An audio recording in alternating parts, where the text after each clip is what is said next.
1920 నుంచి 1950 మధ్య కాలంలో సిగరెట్ కాల్చడం 20% పెరిగింది.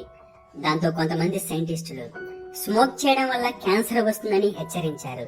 కానీ ఆ హెచ్చరిక ఆ కాలానికి అది వెర్రితనమైంది. స్మోక్ చేస్తే లంగ్ క్యాన్సర్ ఎలా వస్తుంది అని నవ్వూరుకున్నారు.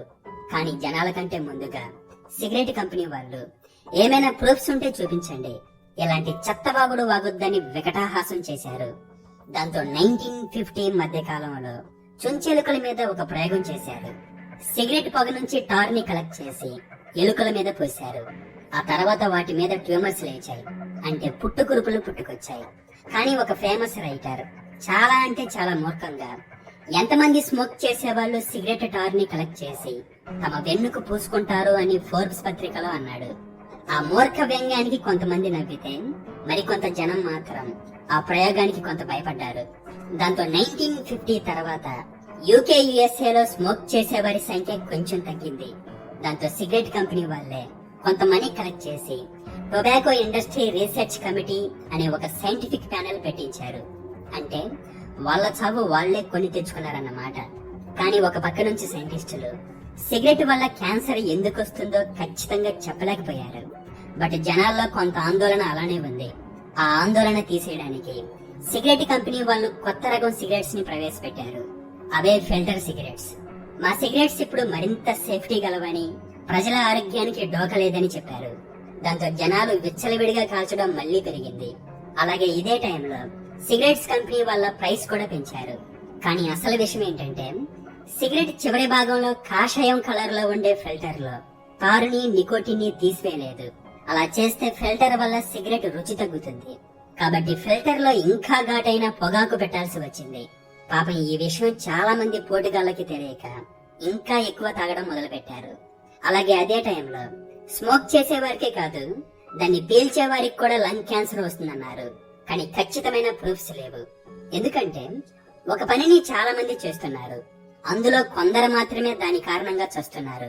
సో ఒకే కారణం చూపించి స్మోకర్ మీద నింద వేయడం సైంటిస్టులకి కష్టమైపోయింది.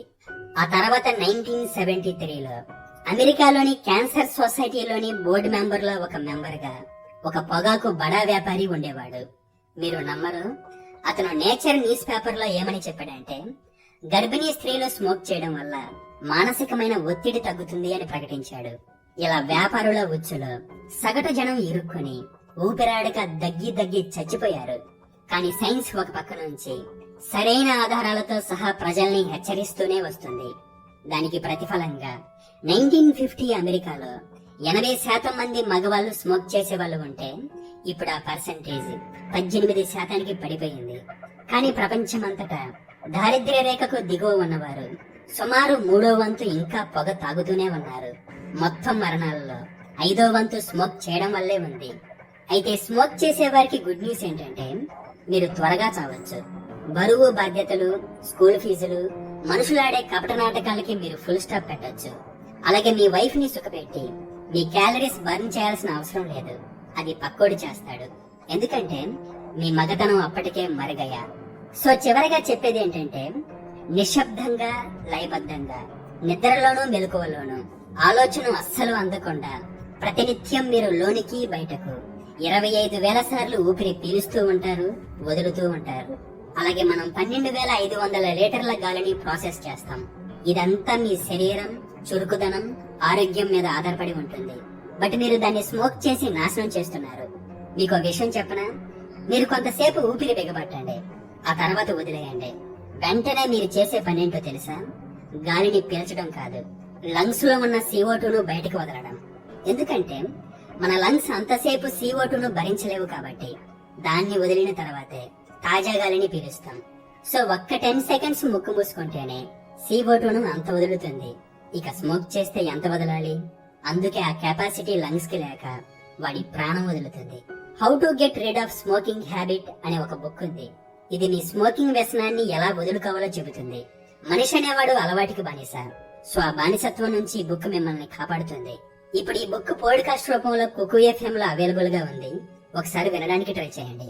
అలాగే ఈ మంత్ 24th నుంచి 26th వరకు కుకు FM లో సేల్ నడుస్తుంది. సో సేల్ 60 అనే కూపన్ కోడ్ ద్వారా 10,000కు పైగా ఆడియో బుక్స్ ని వింటూ మీ మనసుకు నచ్చింది వినండి.